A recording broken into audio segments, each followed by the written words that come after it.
Hey everybody, welcome back to Pokemon Let's Go Pikachu, where we are now on Route 4. And I guess before we get started, I'll just go ahead and let everyone know that on this route we have Rattata, Spearow, Sandshrew, Psyduck, Mankey, Tentacle, Tentacruel, and Magikarp. Those last three Pokemon you can only catch after you get the Surf ability. So this is the bulk of Route 4, and right down here we have a Paralyze Heal. Ooh, spectacular. So this is the part of the route, like I said, where you're going to be actually able to catch a few Pokemon. The only new one that we can get so far in this area is going to be Psyduck. Let's walk up here really quick and snag this item. I don't quite remember what it is. Let me see if I can go back to my notes. Oh, it's just 5 Pokeballs. Nice. Okay, here we go. Route 4. Oh, wait, this is before Mount Moon. Alright, so we're getting up to the point in the game where a few pretty special things can happen. I think that there's something in this bush down here. Yeah, Clefairy finds something. What you got? And it is a Nanab Berry. Aw, yeah. Okay. Do you guys love all this fake enthusiasm right now? Where are my notes for Route 4? Oh, I'm not quite back at them yet. There we go. Okay. So we just got the Paralyze Heal, and then... Oh, wait, no, we just got the Nanab Berry. Oh, I said on my notes it was a Raspberry. Maybe it's just a random berry that you can find in the bush. And then if we go over this way... Yep, this should be a Paralyze Heal, I think. No, that's a Repel. We already got it. You know what? I'm trying so hard to be ahead of the game with my notes here, but I'm not really that great at it. We also have an item up here, but we can't quite get to it yet, but we will be able to a lot later in the game. And I mean a lot later in the game. So just don't worry about it for right now. I don't think that there's anything over here. And if you're wondering where we actually found the Pokemon, it's going to be right down here actually. Let me make sure there are no more items left. Yeah, we're good. Okay, so we're just going to patrol this grass. Actually, I need to catch another Spearow because I accidentally got rid of the Spearow that I had earlier. So I need to get a new one. Ha! Great.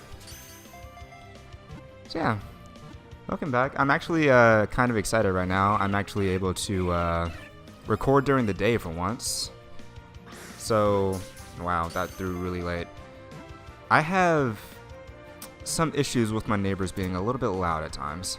And it's actually very quiet right now. So I'm like, oh sweet, this is the perfect time to record before, you know, kids start screaming and people start having 20 people over to talk outside my front door and stuff like that. So it's very exciting in general to be able to just speak. And while I was editing the previous video, I remembered I had something that I wanted to talk about, but I have since forgotten what that was. Although I do have some thoughts about Psyduck whenever we manage to actually find one out here. Hopefully it'll show up soon so we're not just running around in circles for too long. But a little bit of trivia for right now, though. Well, not really trivia, but it's like a theory, I guess. If you look at Clefairy here, yeah, it's more Clefairy theory / trivia. Take note of how Clefairy looks. There's going to be a Pokemon that we encounter later in the game that looks suspiciously like Clefairy. That Pokemon's name is Gengar, which you may already know this Pokemon because Gengar is fairly famous. No, it's a Sandshrew, darn it. I'm going to use a lure and see if we can get this Psyduck to show up. So, I believe it's theorized that Clefairy, when they pass away, that they become Ghastly, and then Ghastly eventually evolves into Gengar, the final evolution. Because Gengar and Clefairy look so alike to each other. I personally don't think that that's actually the case. Because honestly, people love Generation 1 because it was the first one and it's very nostalgic and everything. But the designs for Generation 1 are not the greatest.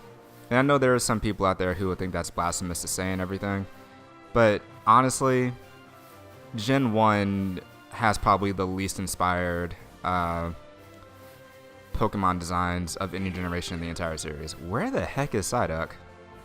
I know that Psyduck appears here. I know for a fact. I've seen it before. The lure's effect is already worn off. I don't know where it is. It shouldn't be taking this long to show up.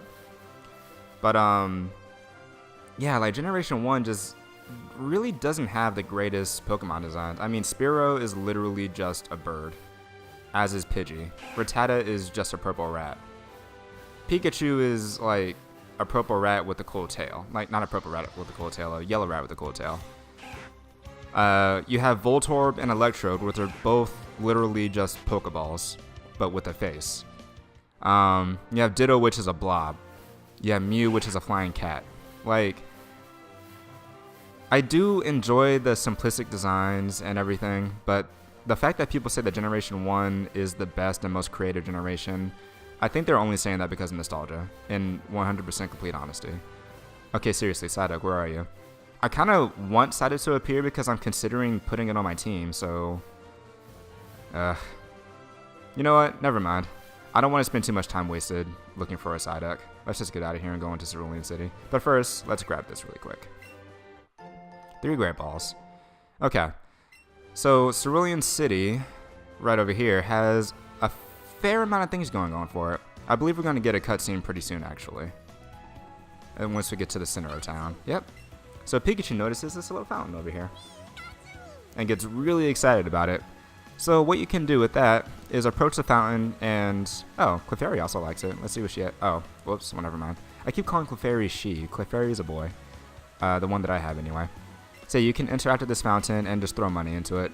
I don't think it matters how much money you throw, but I'm going to go for the bigger amount just in case. And as far as I know, you can only do this one time. Like, I've tried doing it again, but it never seems to work.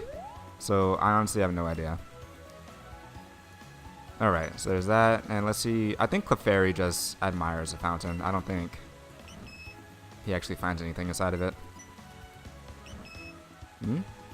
Yeah, I think it just makes him happy. Yeah, so that's fine. So we can go inside the Pokemon Center here. Get healed up a little bit since we did have to fight a fair amount back in Mount Moon. And let's see. So if we go to the left here...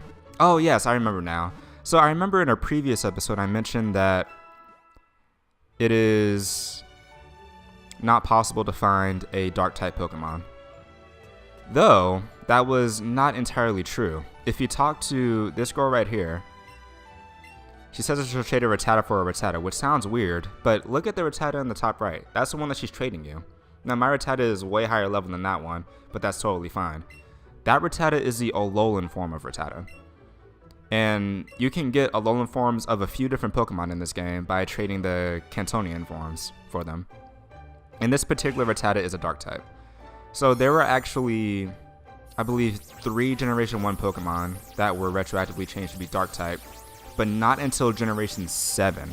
So it took an extremely long time for this to happen. And those 3 Pokemon are Rattata and Raticate, and then you have Meowth and Persian, and then Grimer and Muck. They all got transformed into a Dark-type.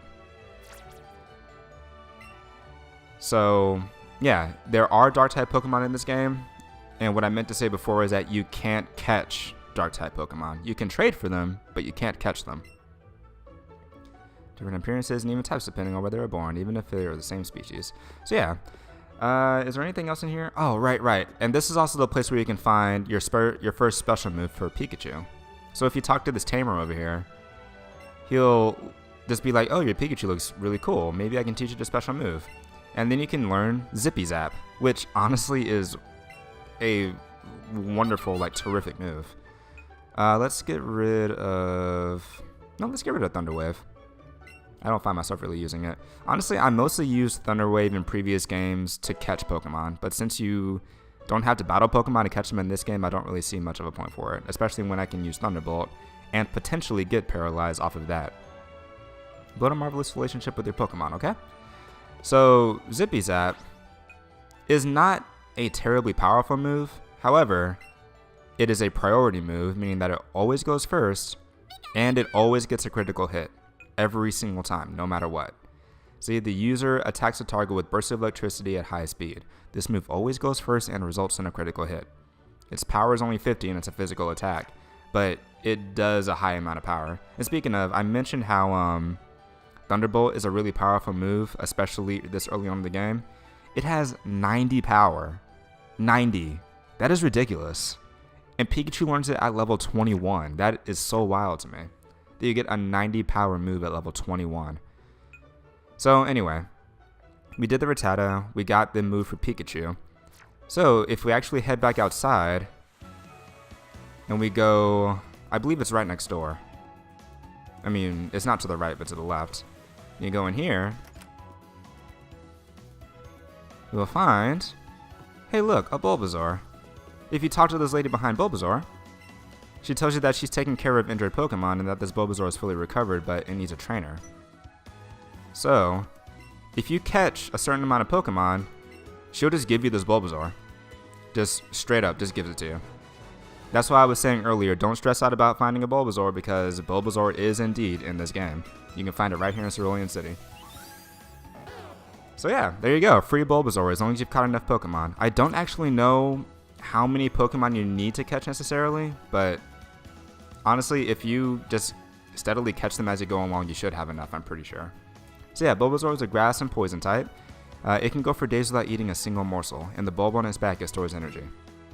Now, I didn't use Bulbasaur in my last playthrough, but I'm also not going to use Bulbasaur in this one. Bulbasaur used to be my favorite starter altogether, but in recent times, I've discovered I'm not exactly the biggest fan of Bulbasaur. Sorry. Okay, so we go up into this house here, and then go to the backyard. And inside this backyard, we will use Pikachu's tail as an item finder in this little patch of grass. Oh wait, no, never mind. It's just sitting here. It's a rare candy. Yep, just a straight up free rare candy. You don't even have to find it. In previous games, that was a hidden item, so I thought it was hidden here. My bad, I misremembered. Now let's see if there's anything else right now. Oh yeah, I wrote down the note. Once you... I'm not sure if the game tells you this. Well, it tells you this in this city. Every time you get a new badge, the Pokemart stocks more items. So I think now we're actually able to buy Great Balls because we have the Boulder badge. And the Pokemart's over here, and that's right. So if you want to stock up on Great Balls, you can go ahead and do that. I need to stock up on those recovery items like I said I was going to before. So I have, and if you look in the lower left corner, you can see how many of a specific item you already have in your bag. So I'm actually pretty short on Great Balls. I'll buy 20 of them. Get 2 Premier Balls while I'm at it. And then let's go ahead and stock up on all of these recovery items like I said I would before and then just never actually did. Hold myself accountable while I'm on camera. There we go. And Awakening. Yeah, I'm definitely going to need all of these because there are definitely status effects that just kind of show up at random. And Paralyze Heal. Perfect.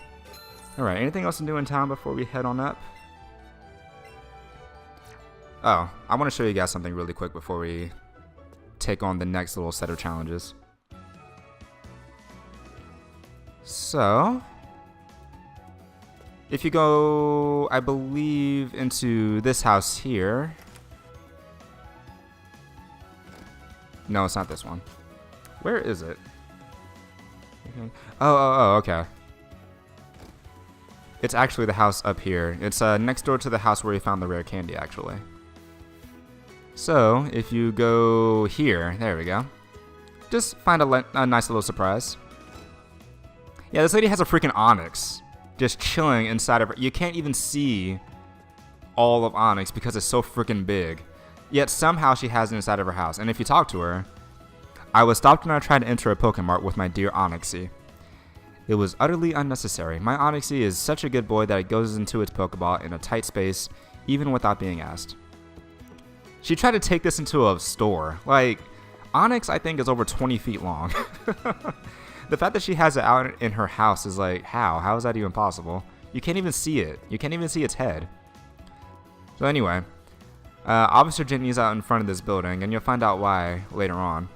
Now, before you go up here, make sure you're nice and stocked, because you're going to run into... Wait. Clefairy, why didn't she say something earlier? Oh well, we'll just go back and see what he had to say. Well, Sonny, you're not gonna believe this. A Pokemon. Yeah. And then he just battles you. Like, okay, that's a good transition into a battle. Don't tell me what you're actually talking about. Just say, blah, blah, blah, blah, blah, and then start fighting me. That's totally cool. Alright, so he starts off with... oh, this is before I started writing down what to start off with.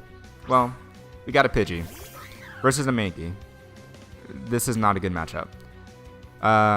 Oh, okay. I don't know if I want to use that, though. So basically, you see how Pikachu's little icon showed up above fight. If you shake your Joy-Con when that happens, Pikachu will do an assist move and increase all of your battling Pokemon stats by 1. So if I had chosen to do that, all of Mankey's stats would have been elevated by 1 stage. But since I don't want Mankey to stay in against a Pidgey, I'm going to switch to Pikachu instead. There we go. Gust? That did literally 1 damage. Oh wait, I can use it while Pikachu's there? How does that work? Pikachu's sure hit move. Use Pika Papow? What in the world? Whoa, okay. I've never seen that before. Well, I guess that's what happens if you use that while Pikachu's in the field. I didn't even know that that was a thing that could happen. Cool. Alright, so what's he got? He has Oddish up next, so we'll just switch over to... We actually don't have a good Pokemon for Oddish.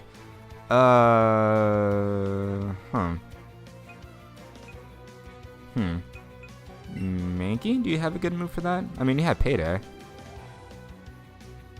Yeah, I guess we'll just go over to Mankey. Why not? Yeah, I don't have very good type coverage so far. And it doesn't really help that all my Pokemon are just mono-type, which means that they only have 1 type. So that's not really the greatest. Let's see. Let's use Focus Energy. Focus Energy increases your chances of getting a critical hit. And I think that if I could get a crit off on Oddish, I'll be able to take it out in 1 turn. Well, 1 hit. It's going to take me more than 1 turn to actually go because I use Focus Energy. Alright, Payday, let's do it. Oof. That was clearly not a critical hit. Or hopefully if you do it again, it'll happen. Hopefully. One more try? Nope. Why did I even use Focus Energy? Oh well, at least I'm gonna get a little bit of extra money at the end of all this. Oddish is a really darn good Pokemon, honestly. So, one of the reasons I like Oddish is because I watched a Nuzlocke on YouTube where somebody used Oddish and it eventually evolved into Vileplume, and Vileplume pretty much carried his entire team all the way through the end of the game. If you don't know what a Nuzlocke is, it's a specific kind of challenge where you're limited to what kinds of Pokemon and the amount of Pokemon that you can catch. The rules include, at least the very base rules, dictate that you can only catch 1 Pokemon per route, which is the first Pokemon that you find in every new area. You can only catch that one. Although if you run into a duplicate, you are allowed to let that duplicate go free and then go catch a different Pokemon in its place. Now, what makes a Nuzlocke really intriguing, aside from the fact that you only get 1 Pokemon per route, is that you can never use it again. Basically, it's like dead for the rest of the game. Deep breaths. Okay, let me try that again. Sorry, it's not like me to lose my cool like that. There's a house up ahead where this famous Pokemon fanatic is supposed to live. I wanted to stop by because I thought maybe I'd get to see some rare Pokemon or something. But what I found, and don't freak out when you hear this, that Pokemon fanatic Bill wasn't there. Instead, there was a Pokemon that talked. Yeah, just thinking about it gives me the creeps. Don't go in there, Sonny. Okay, let's talk to Pikachu really quick. So yeah, that's a little foreshadowing that we're about to see something a little bit strange. Play with Pikachu a tiny bit. What was I talking about before this? Oh yeah, Nuzlocks. Whoop. Aw, hey, what happened? Okay, maybe I got him like too low on his head. I'm gonna speed him a little something. Yep. There we go. Kind of running low on berries here. Yeah, so Nuzlocks are challenges that a lot of, I guess, more veteran Pokemon players take on to challenge themselves, because you can't dictate really how your party makeup is going to look in a Nuzlocke. And like I said, if you lose a Pokemon, you can't use it ever again. Hey, a pretty wing. Nice. Alright. So what's coming up next here is called the Nugget Bridge. And this is a gauntlet of basically, I think it's 5 battles in a row. And then at the end, you get a nugget. Yeah, and win a fabulous prize. So yeah, it looks pretty innocent at first, but wait until we get to the end. And you'll see that it's not really quite on the up and up. Although I'm pretty sure all these trainers along the way don't really know what's going on. So I don't blame them. I'm debating if I want to cut all this stuff out, because it's really just 5 trainer battles in a row.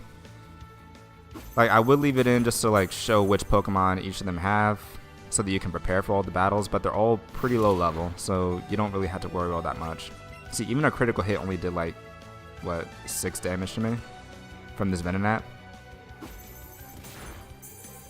Venonat is also an interesting Pokemon. I don't know if I put the graphic up on screen, but I learned about this by watching yet another YouTuber talk about how if you take Venonat and put it up next to Butterfree, it looks like Venonat was originally supposed to evolve into...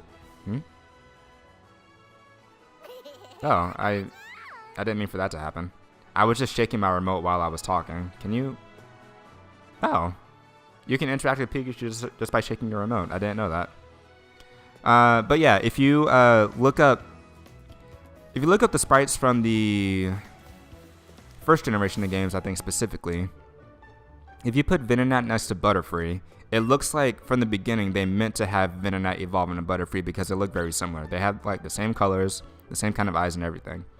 And if you put Caterpie and Metapod up, and then you put it up next to Venomoth, which back in Generation 1 was green, it looked like originally Caterpie was meant to evolve into Venomoth. So it's just an interesting theory, and maybe that was actually true, but who knows. Nowadays, it is just fact that Venonat evolves into Venomoth, and Caterpie eventually evolves into Butterfree. Alright, so let's continue on. What Pokemon do I need to level up, actually? No, still just Mankey. Okay, let's keep going. Yeah, I'm trying to remember some Pokemon facts. Oh yeah, so I said I was going to talk about something about Psyduck once I found it. Oh, speaking of Pokemon, I forgot to mention that on Route 24 you can find Venonat, Oddish. Wait a minute, let me actually find my list of Pokemon. Oh hey, well there's a Psyduck right there, so I can go ahead and talk about it in just a moment.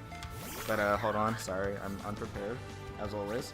Okay, on Route 24 you can find Pidgey, Venonat, Oddish, Psyduck, Tentacool, and Magikarp.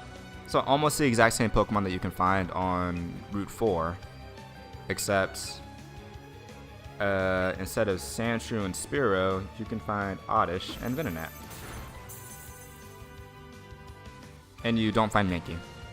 Yep, that's about it. Okay, so anyway, the thing about Psyduck.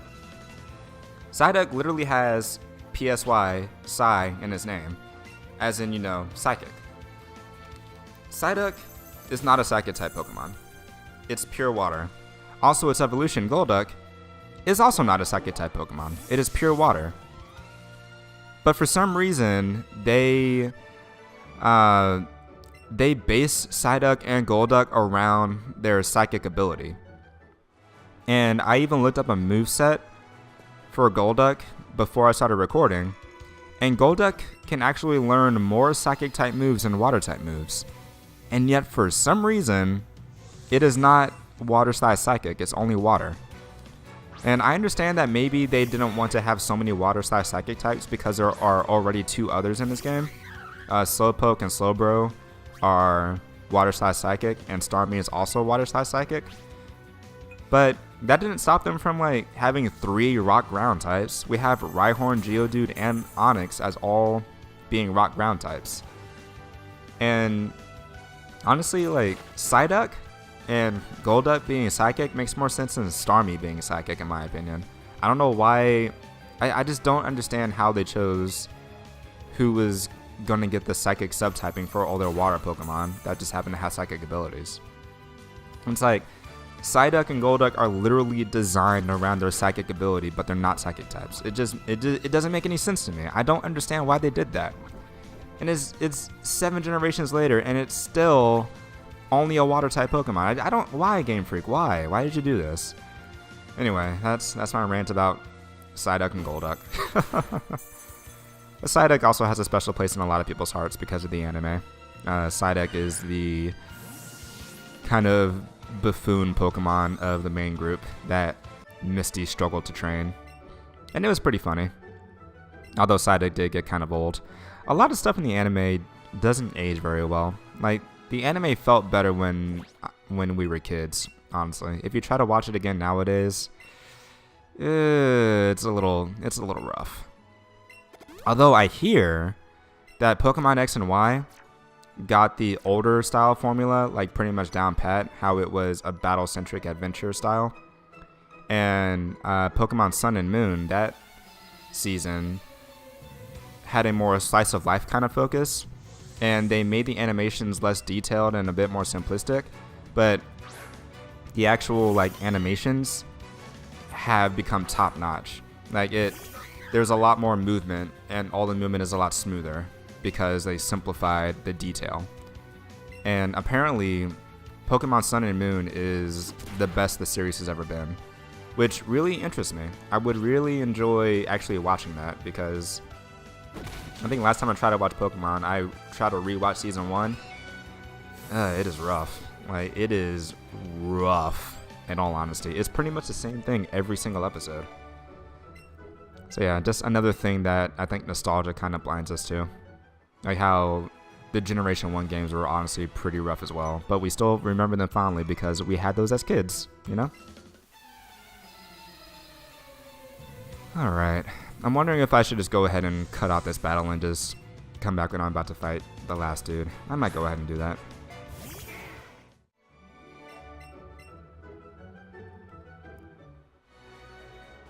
Alright, I'm gonna throw a potion on my Mankey really quick. And then we'll go on to this person at the end here who will give us our reward. And then we'll see what I was talking about at the beginning of the bridge.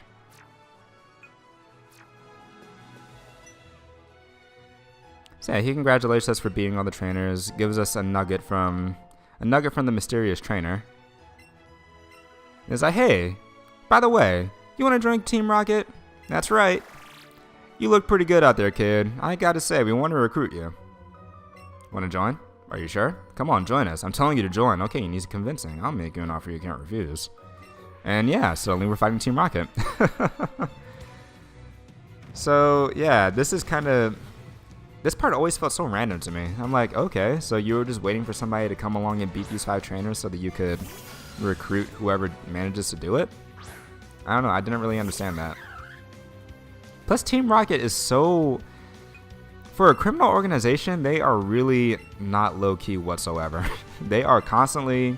I mean, just look at their uniforms. You can very clearly tell who's in Team Rocket because they wear a big freaking R on their chest. And they all have the standardized uniform of wearing all black with, like, this metal utility belt and, like, a newsboy cap. It's like, you can tell who's Team Rocket from a mile away. It's ridiculous. Yet they're this gigantic crime syndicate that people are trying to like be wary of and arrest, but nobody's actually doing anything about them. This guy is standing here in the wide open, nobody calling any police, like nobody's telling Officer Jenny up in front of the house that, hey, there's a Team Rocket member at the end of this bridge. Nothing's going on, man. I don't understand. Team Rocket's able to just do whatever the heck they want.